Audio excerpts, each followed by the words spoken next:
Elkeen van ons bestaan uit 3 dele, ons gees, siel en liggaam. In 1 Tessalonisense 5:23 staan daar, en mag hy, die God van die vrede, julle volkome heilig maak en mag julle gees en siel en liggaam geheel en al onberispelik bewaar word by die wederkoms van ons Here Jesus Christus. Nou jou liggaam is die vleeskouer wat jy nodig het om op hierdie aarde te lewe. Jy is eintlik 'n geestelike mens wat lewe in 'n vleeslike liggaam. Ons sien dit gewoonlik andersom. Ons dink ons is 'n liggaam met 'n gees, maar dis nie so nie. Die ware mens is die geesmens. Dit is die immortal ene. Nou jou gees is die persoon wat hemel toe gaan. Ek het 3 versies hierso in om dit te wys. Prediker 12:7, die stof na die aarde terugkeer soos dit gewees het en die gees na God terugkeer wat dit gegee het. Lukas 24:39, want 'n gees het nie vlees en bene soos julle sien dat ek het nie. Dis waar Jesus aan sy disippels verskyn. Handelinge 7:59, terwyl hulle besig is om Stefanus te stenig, toe sê Stefanus, Here Jesus, ontvang my gees. Nou jou siel is jou brein, jou emosies, jou wil, dis die persoon wat jou besluite maak. Spreuke 2:10 sê, want wysheid sal in jou hart kom en kennis vir jou siel sal lieflik wees. Nou daar is niks in die Bybel per toeval nie. Alles is met opset in die Bybel en daar is 'n les om te leer uit dit alles. Die Here het die mens uit 3 dele gemaak vir 'n rede. Behalwe dat ons geskape is volgens die beeld van God wat ook 3 dele het. Nou die liggaam is gegee sodat ons die fisiese wêreld kan beleef. Jou gees is gegee sodat ons die geestelike wêreld kan beleef en die siel is gegee sodat ons 'n free will het om te kan kies wat se een van die 2 smag ons na die meeste. Nou jou liggaam, jou vlees en gees is permanent in oorlog met mekaar. Galasiërs 6:8 sê, hy wat in sy vlees saai, sal uit die vlees verderf maai, maar hy wat in die gees saai, sal in die gees die ewige lewe maai. Romeine 8:5, want die wat vleeslik is, bedink vleeslike dinge, maar die wat geestelik is, geestelike dinge. Nou jou liggaam werk teen jou gees. Dit smag na vleeslike begeertes. Dit smag na al die versoekinge wat die wêreld ons kan bied. 1 Johannes 2:16, want alles wat in die wêreld is, die begeerlikhede van die vlees en die begeerlikhede van die oë en die grootsheid van die lewe is nie uit die Vader nie, maar is uit die wêreld. Nou jou siel is die een wat die besluite maak, so dis baie belangrik om jou gedagtes te vul met die woord van God. Jou gees moet die regte kos kry, en hoe kry ons dit reg? Romeine 12:2 sê, en word nie aan hierdie wêreld gelykvormig nie, maar word verander deur die vernuwing van jou gemoed. So gee vir jou geesmens genoeg kos uit die Bybel uit, dan sal jou liggaam jou nie bestuur nie. Nou ons het nou gesien dat daar is 'n geestelike riem en 'n fisiese riem. Nou wat vir my so mooi is God moes sy storie haarfyn beplan het, want elke ding in die vlees is uitgedink deur God, sodat ons die geestelike gedeelte daarvan kan verstaan. Nou kom ek verduidelik wat ek daarmee bedoel. In die fisiese riem, vir jou fisiese liggaam om te kan funksioneer, het jy die volgende nodig. Jy het kos, water, suurstof en lig nodig. Nou in die geestelike, vir jou geestelike liggaam om te kan funksioneer, het jy ook nodig kos, water, suurstof en lig. Nou Johannes 6:35 sê Jesus, ek is die brood van die lewe. Wie na my toe kom sal nooit honger kry nie, en wie in my glo sal nooit dors kry nie. Ook Johannes 7:37 sê Jesus, as iemand dors het, laat hom na my toe kom en drink. Ons sien ook in Genesis 2:7 dat die mens was 'n leë dop gewees, en die asem van die lewe het God in hulle ingeblaas. En Johannes 9:5 sê, solank as ek in die wêreld is ek die lig van die wêreld. Soos wat ons in die fisiese riem kos, water, suurstof en lig nodig het ons in die geestelike gedeelte ook kos, water, suurstof en lig nodig, en hierdie versies wys vir ons dat dit is God. Nou hoe gaan ons verstaan hoe nodig het ons Jesus, as dit nie met iets in ons lewe vergelyk word nie? Sonder kos gaan jy dood, en sonder Jesus gaan jy dood. Nog 'n voorbeeld is in die fisiese wêreld bestaan daar 'n konsep soos 'n familie. Nou 'n familie bestaan uit kinders wat onvoorwaardelike liefde ontvang, en daar's ouers, 'n ma en 'n pa wat beskerm en liefhet. Nou in die geestelike, die Here sê vir ons, wanneer jy jou hart vir die Here gee, dan word jy 'n kind van God. Dit staan in 2 Korintiërs 6:18, en ek sal vir julle Vader wees, en julle sal vir my seuns en dogters wees, spreek die Here, die Almagtige. Nou hoe sal ons enigstens verstaan wat is 'n pa en wat is kinders, as ons dit nie in die fisiese verstaan nie? Nou in 'n gesonde familie sal die pa die kinders lief hê, beskerm, voorsien, leer, dis net 'n paar. Nou dit is wat God vir ons sal doen. Hy is lief vir ons sien dit Johannes 3:16, want so lief het God die wêreld gehad, dat hy sy eniggebore seun gegee het. En hy beskerm ons sien dit in 2 Tessalonisense 3:3, Maar die Here is getrou, hy sal julle versterk en bewaar van die bose. Hy sal voorsien, Filippense 4 vers 19, en my God sal elke behoefte van julle vervul na sy rykdom in heerlikheid deur Christus Jesus. En hy leer ons, Psalm 32 vers 8, ek wil jou onderrig en jou leer aangaande die weg wat jy moet gaan. Ek wil raad gee, my oog sal op jou wees. Nou, hoe gaan ons verstaan wat dit beteken dat ons is kinders van God, as ons die konsep van kinders en familie nie in die vleeslike verstaan nie? Nog 'n voorbeeld is in die fisiese wêreld bestaan daar 'n konsep so saai en maai. Wat so saadjie ook al in die grond sit, dit is die plant of die boom wat gaan opkom. Galasiërs 6 vers 7 tot 8 sê, moenie dwaal nie, God laat hom nie bespot nie, want net wat die mens saai, dit sal hy ook maai. Vers 8 sê, hy wat in sy vlees saai, sal uit die vlees verderf maai, maar hy wat in die gees saai, sal uit die gees die ewige lewe maai. Nou hierdie versie sê byvoorbeeld, as jy vrygewig is, sal jy nooit kort nie. As jy liefde gee, sal mense liefde vir jou teruggee. Nou, hoe gaan ons verstaan wat beteken wat jy saai sal jy maai, as daar nie 'n konsep van plant in die fisiese wêreld was nie? Nou, ons kan selfs kyk na die slegte wat ons in die fisiese ervaar. Dit is ook daar om iets in die gees te verstaan. 'n Voorbeeld is, as jy in 'n verhouding is, maak dit baie seer as die een die ander een verneek. As jy lief is vir 'n persoon, val jou lewe in mekaar as daardie persoon intimiteit by iemand anders te gaan soek. Nou, in die gees, die Here sê oral in die Ou Testament aan Israel, dat as hulle ander gode aanbid, is hulle besig om egbreek te pleeg. 'n Voorbeeld is Jesegiel 23 vers 37, want hulle het oorspel begaan, hulle drekgode het hulle oorspel begaan. Nou, hoekom sien God afgodaanbidding as egbreek? Want om te aanbid is intimiteit in die geestelike. En wanneer jy ander gode aanbid, is jy in die gees intiem met ander gode. So jy is besig dan om God te verneek. Nou, alles in die fisiese wêreld werk so. God het niks gemaak sonder 'n rede nie. Alles is gekoppel tot 'n konsep in die geestelike, sodat ons dit kan verstaan. Die dood, as ons nie in die fisiese lewe dood ervaar het nie, het ons nie besef hoe ernstig die hel was nie, want dit is die ewige dood.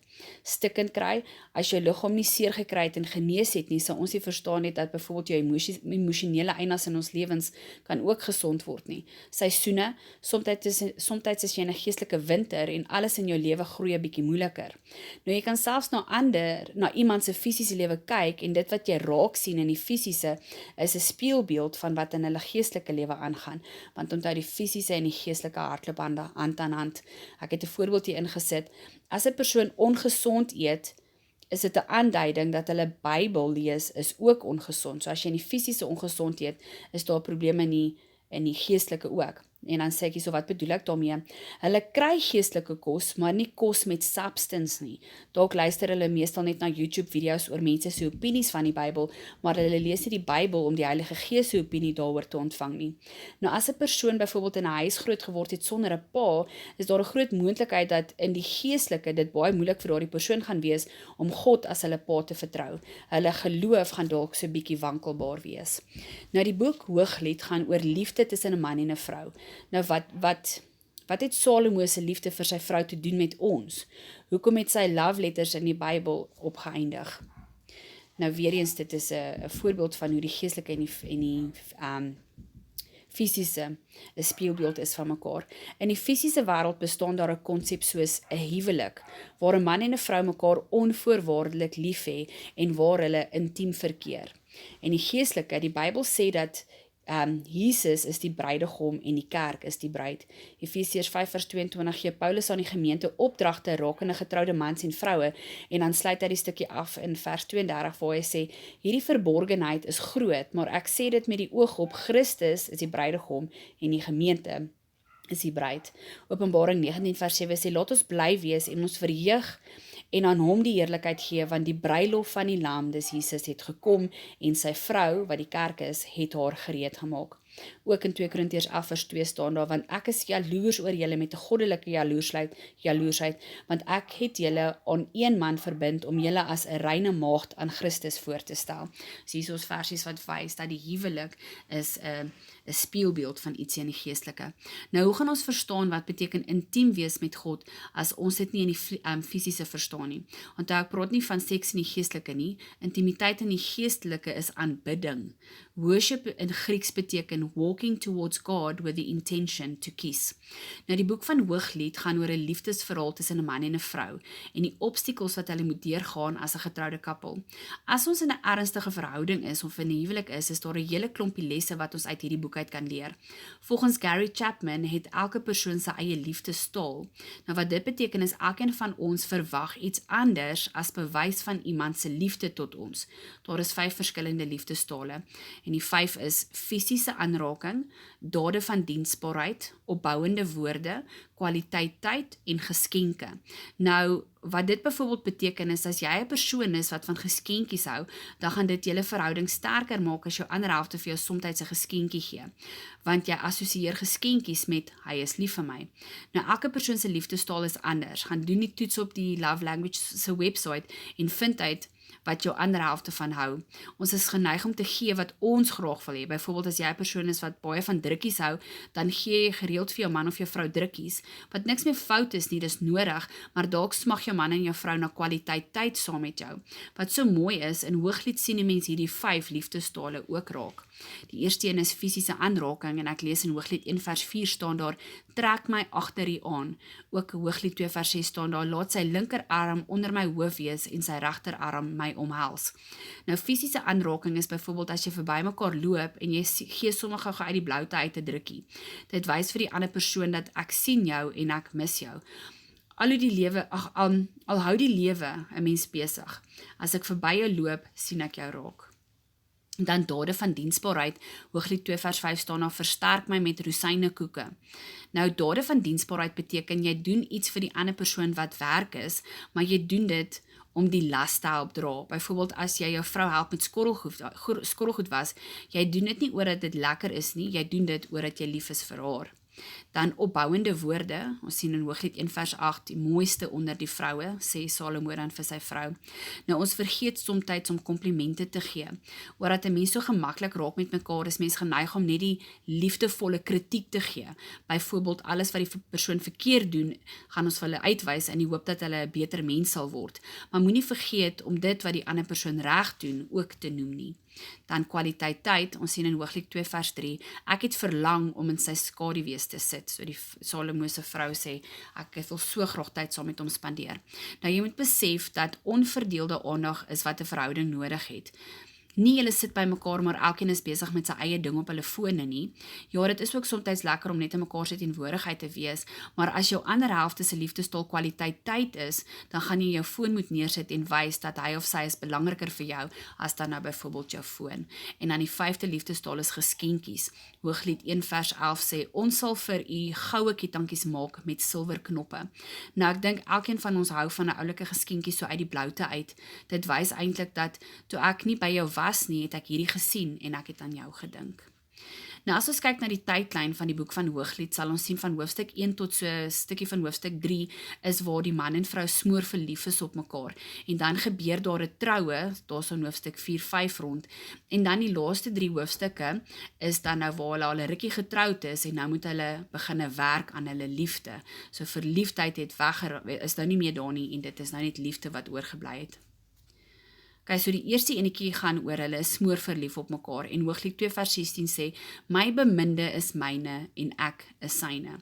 Hooglied 1 vers 1 sê, want u liefde is kosteliker as wyn. Hoe mooi is u tog, my vriendin.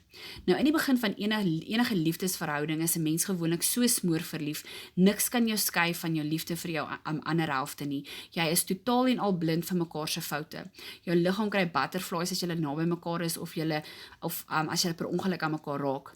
Julle hele menswees is net gefokus rondom daai persoon. Nou Salomo en sy vrou het ook net oog gehad vir mekaar. Wat nogal interessant is 'n mens is nie net aangetrokke teenoor mekaar as gevolg van looks en persoonlikheid nie, maar ook hoe daardie persoon ruik en noem dit pheromones. Nou jy lees regtig die boek van Salomo hoe hulle mekaar beskryf en hoe hulle praat oor hoe die ander persoon ruik. Hooglied 1 vers 3, u salf is aangenaam van geur. Hooglied 1 vers 14, my beminde is vir my 'n tros henneblomme in die wingerd van Engedi. Hooglied 3 vers 6, wie is dit wat daar opkom uit die woestyn soos 'n rookpilaar, omgeer van mirre en wierook, van allerhande speserye. Maar baie belangrik, hulle het tyd saam met mekaar spandeer, hulle het mekaar gemis, maar hulle het geweet om eers te wag vertrou voor hulle verder gaan. Jy sien dit 2 keer in hierdie gedeelte van Hooglied is die versie wat sê, moenie die liefde wakker maak of opwek voordat dit die liefde behaag nie. Jy lees dit in hoofstuk 2 vers 7 en 3 vers 5. En wat beteken hierdie stukkie? Is wag tot die tyd reg is. Onthou ek is nou besig om te praat van waar die 2 verskriklik smoor verlief is op mekaar, maar daar's 2 versies wat sê, moenie verder gaan as dit nie, julle moet wag met liefde. En dan sal julle sien so in hoofstuk 3, in die begin van hoofstuk 3, het die vrou 'n droom waar sy haar beminde verloor en dit wys hoe angstig sy na hom soek. Vers 4 sien ons, en ek het my sielsbeminde gevind, ek het hom vasgehou en hom nie gelos nie.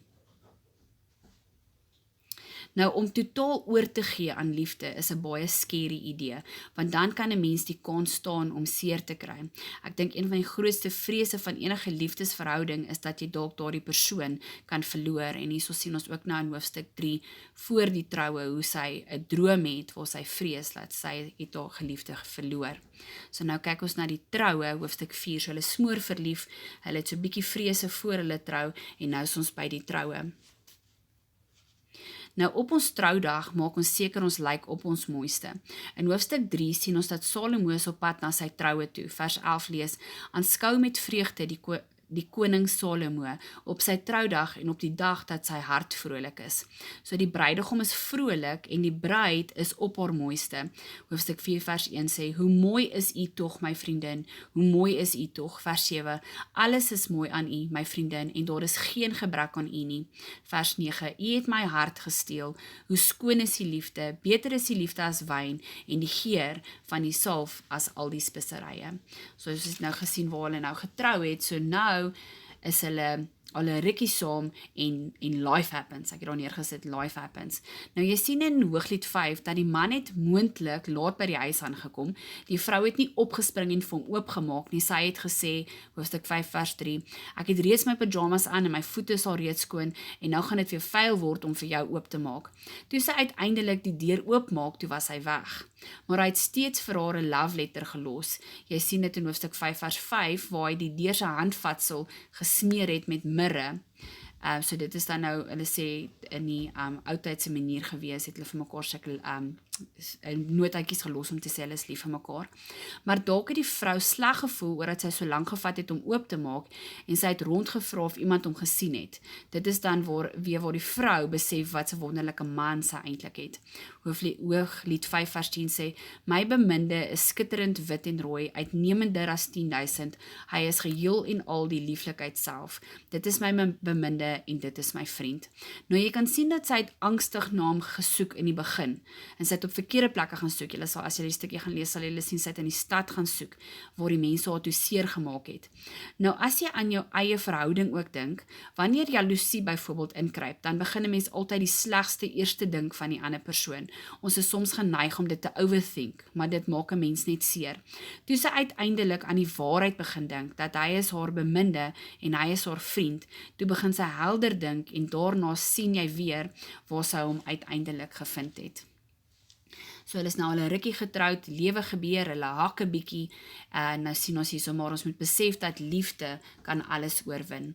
Nou jy sien toe hulle uiteindelik mekaar weer ontmoet, is hulle albei baie bly om mekaar te sien.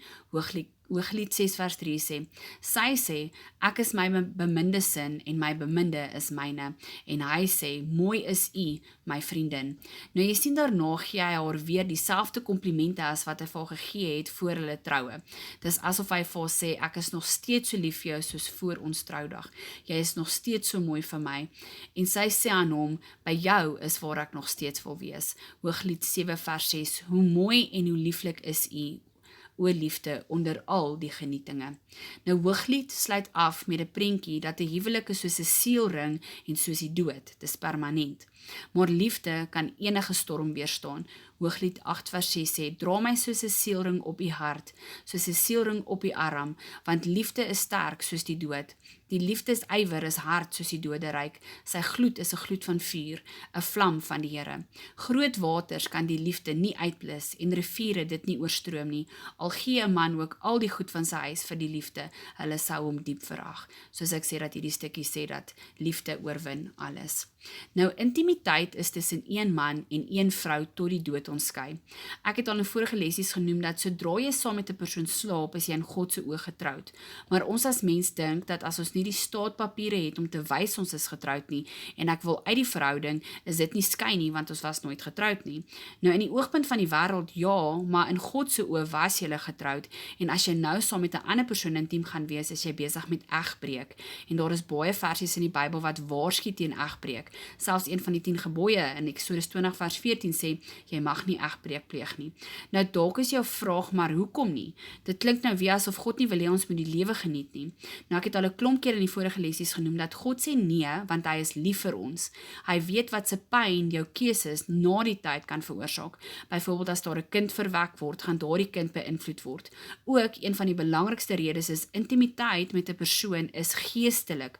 Dis nie alleen net vleeslik nie. Die Bybel sê dat die 2 vlees sal 1 vlees word. So in die gees is jy en daardie persoon nou verbind vir ewig. Daardie persoon se dade kan jou in die gees beïnvloed. Maak nie saak of hy of sy op 'n ander kontinent bly nie. Daarom sê Salomo in Hooglied, moenie die liefde wakker maak as jy nie seker is dit is van God af nie. Hooglied 8 vers 4 sê, waarom wil julle wakker maak en waarom wil julle opwek die liefde voordat dit die liefde behaag?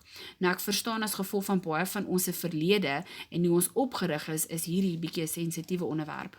Dalk het jy in jou lewe al meer as een intieme verhouding gehad. Jy het gereeld rondgespring van verhouding na verhouding en elke keer intiem verkeer.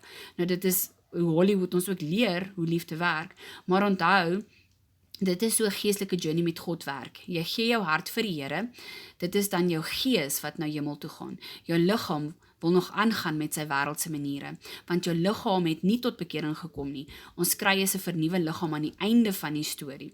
So nou moet jy jou siel leer wat is reg, sodat hy jou liggaam in lyn kan kry met God se woord en met die Bybel. Nou almal van ons val nog vir vleeslike begeertes. Totdat ons uitvind wat die waarheid is, dan probeer ons verander.